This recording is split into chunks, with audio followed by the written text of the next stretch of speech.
Dr. Rebecca Lloyd's SSHRC-funded research at the University of Ottawa dares to question movement. What is it? How do we do it? What does it mean to us? What can it mean in the classroom? What can it mean in our lives? When people think of physical and health education, they often think of numbers. Healthy blood pressure, how fast can you run the mile, how many pull-ups can you do? In her previous 3-year SSHRC-funded study researching jungle sport, a climbing program for children, Dr. Rebecca Lloyd developed the function to flow model with Dr. Stephen Smith. This model is a framework for her current 5-year SSHRC-funded project. The model takes becoming physically literate from a body-as-machine approach to understanding and engagement with movement, life, and others. Function, or kinetic consciousness, is looking at movement through musculoskeletal function.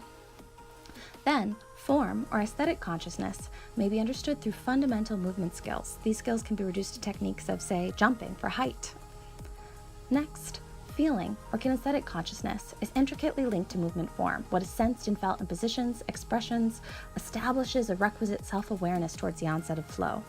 And finally, flow, energetic consciousness, is the realization of interactivity as a fundamentally human condition. Vitality, bodily vigor, and movement liveliness are the ways in which we fit and interact with others. Becoming physically educated with the function to flow approach is a process of finding resonances and synergies with other bodies. This is the frame for Dr. Rebecca Lloyd's motion sensing phenomenology methodology, which results in a shift of consciousness where movement is no longer understood as something we have to do, but rather a central aspect of who we are and what it means to live a vibrant life. In the first phase of her research, Dr. Rebecca Lloyd will interview and video many experts in areas of partnered activity, people who understand not only what it means to be active, but interactive for life. For example, she interviewed and recorded the practice of professional salsa and tap dancers as well as horseback riders, people who understand how to train and respond to not only their own bodies, but the bodies of others.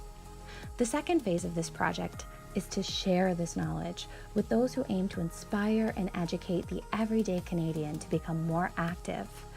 So she aims to target teachers in schools, fitness professionals, and coaches. She wants to open up the conversation to really explore together how practices can become more aligned with this concept of becoming more interactive, meaningfully connected to each other through movement, hopefully for life. Dr. Rebecca Lloyd's research has the potential to do so much more than revolutionize physical and health education.